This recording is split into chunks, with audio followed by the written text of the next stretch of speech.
राम नारायण राम, राम नारायण राम, राम नारायण राम।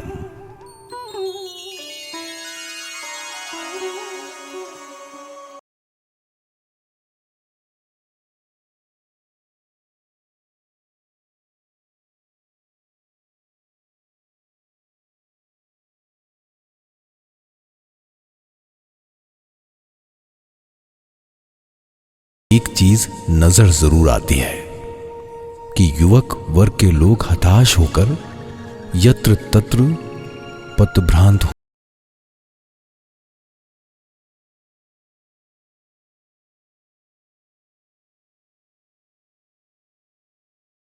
पर भी वो भरोसा नहीं कर पा रहे हैं।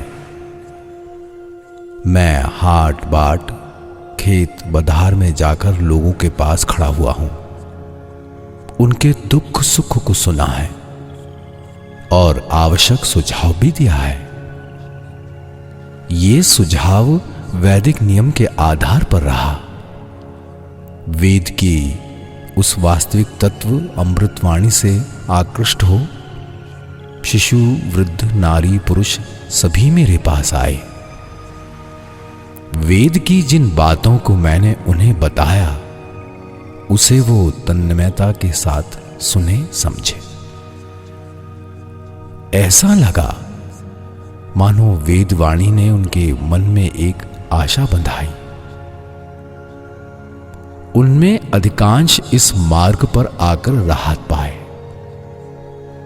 अब वो नए रूप से पूर्ण उत्साहपूर्वक काम में लग गए। मैं भी एक बड़ी आशा के साथ वापस हुआ।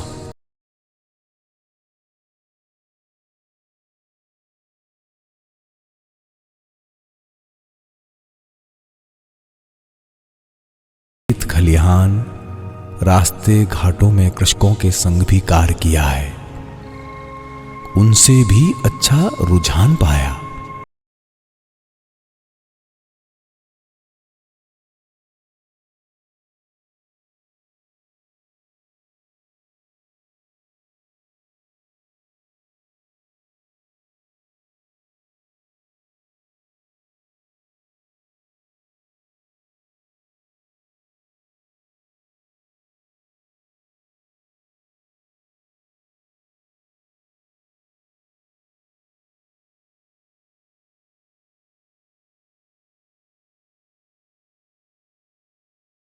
मैं लोगों में वेद के मूल तत्व को फैलाना चाहता हूं कि इसी नीति पर समाज का गठन हो।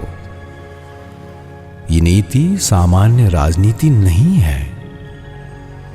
तुम्हारे शिव कृष्ण दुर्गा काली आदि देवी देवता जो राजनीति करते हैं वही मैं तुम्हें बताने आया हूं। उसी श्रेष्ठ नीति पर समाज गठन उपयुक्त होगा।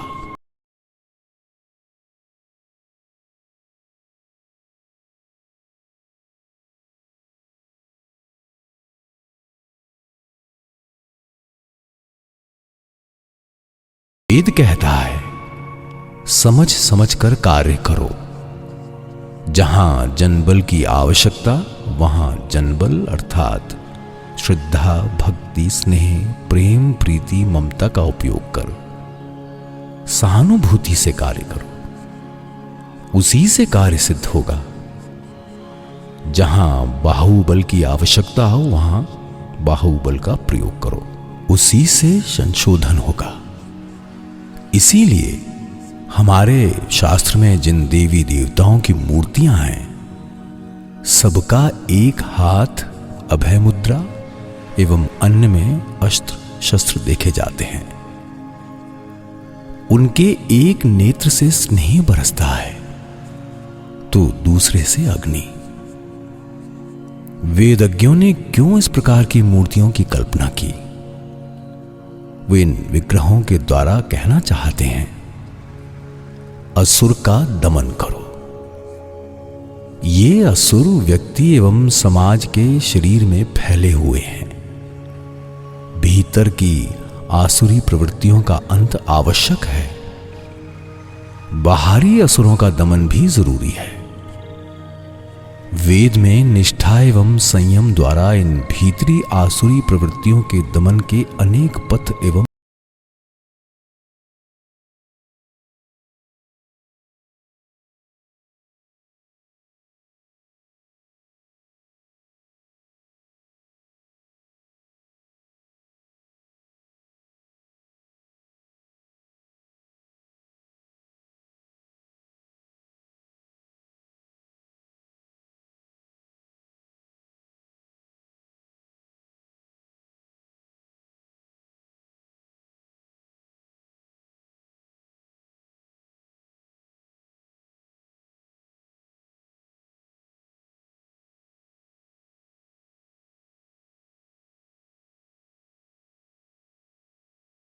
यही वेद की नीति है, यही वास्तविक नीति है। सभी वेदज्ञों ने असुर शब्द से क्या बताना चाहा, उसे समझना आवश्यक है। समाज में असुर कौन है? जो समाज को भीतर और बाहर दोनों ओर से शोषण कर अपने को पुष्ट कर रहे हैं। वो ही सामाजिक असुर या राक्षस हैं। आज जिन्हें तुम लोग शोषक पूंजीवादी कहते हो, उन्हें ही वैदिक युग में राक्षस पुनर्संचयकारी कहा जाता था। ये सभी समाज के शत्रु हैं।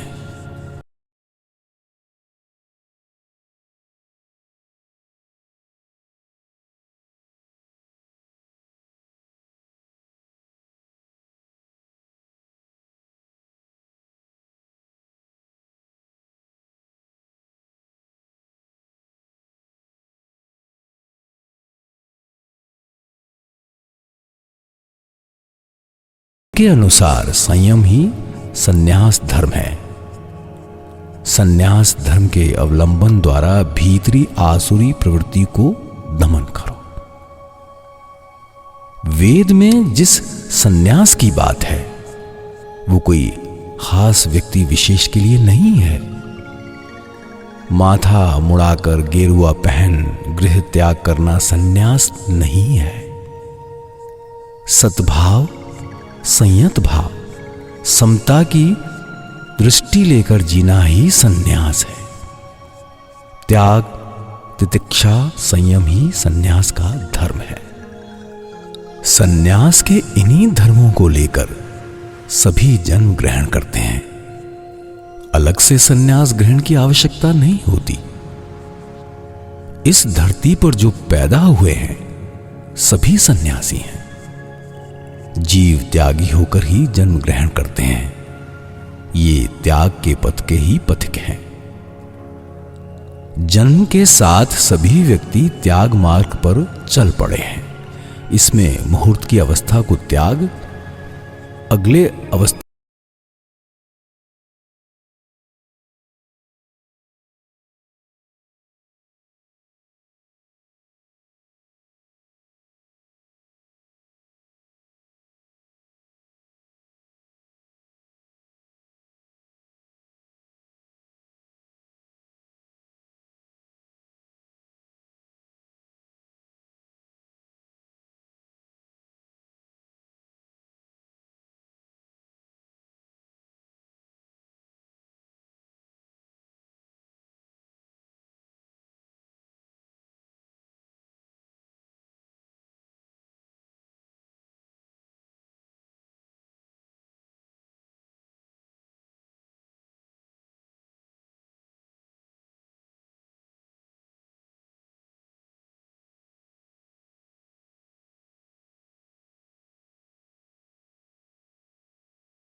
काम में उपयोग कर उन सभी धनों को काम में लगाने के लिए संचयकारियों के पास से वापस लाना होगा। बातों से यदि नहीं दें तो छीन कर लाना होगा। उस समय वहां एक संग्राम की संभावना रहती है। इसके लिए भी हमें पहले से ही तैयार रहना होगा। वेद यही बात बताना चाहता है। वेद का मंत्र, तंत्र, क्रियाकर्म, देवी देवताओं की मूर्ति का विश्लेषण करने पर यही तत्व मिलेगा।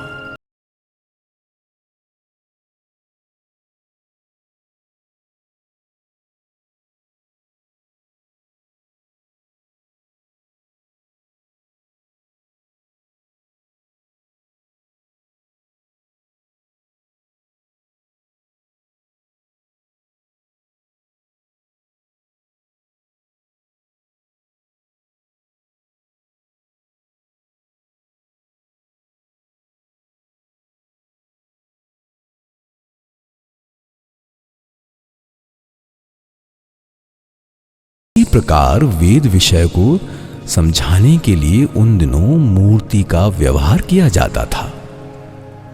समाज गठन एवं उसकी शिक्षा मूर्तियों द्वारा आसान हो जाती थी। उन दिनों सभी मूर्तियों के माध्यम से दिए गए संकेतों के माध्यम से लोग कार्य करते थे। सामाजिक कार्य उसी भांति संचालित किए जाते। विकृत व्याख्या के कारण आज अधिकांश क्षेत्रों में वो धारा विपरीत बह रही है। विकृत व्याख्या की वजह से जो अति व्यापक था वो संकीर्णता के जाल में फंस चुका है। फल स्वरूप विभिन्न दल एवं संप्रदाय फैल चुके। इसके बाद तो जिसको जो समझ आया अपनी कल्पना अनुसार व्याख्या कर लोगों को भ्रमित कर अपना दल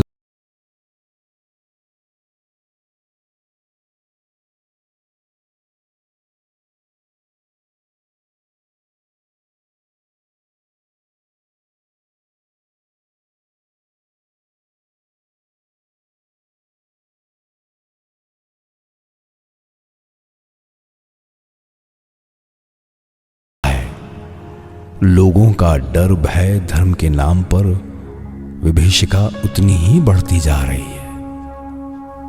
ये सब तो ठीक नहीं है। वेद ने जब तब शांति स्तवन की बात बताई है, पर उन दिनों इन सभी के लिए विधि व्यवस्था का अर्थ दूसरा था। मूर्ति पूजा करने से मूर्ति सशरीर उपस्थित होकर उन्हें स्वर्ग में ले जाकर घुमा लाएगी, ऐसा नहीं था। वेद इस प्रकार की अर्वाचीन बात कभी नहीं कहता।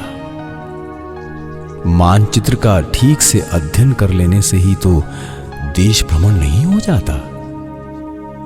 केवल देश के नदी, पहाड़, रास्ता, घाट, मरुभूमि आदि का ज्ञान ही होता है। उसी ज्ञान के आधार पर स्थान भ्रमण का कार्य पूरा करो, तब जाकर भ्रमण का फल प्राप्त होगा। तुम्हें कार्य करना ही होगा। उसी प्रकार साधक मूर्ति पूजा जितनी भी करे, पर यह बात हजम नहीं होती कि वो मूर्ति के साथ बात करते हैं या मूर्ति के देश में चले गए, जबकि आज इसी का प्रचार अधिक है। ये सब हो सकता है काल्पनिक अथवा इच्छाकृत। ये विश्लेषण की धारा में नहीं आते। मैं सबको बताता हूं, उन सबको लेकर सर मत खपाओ। सब मिलकर बोलेंगे राम नारायण राम, राम नारायण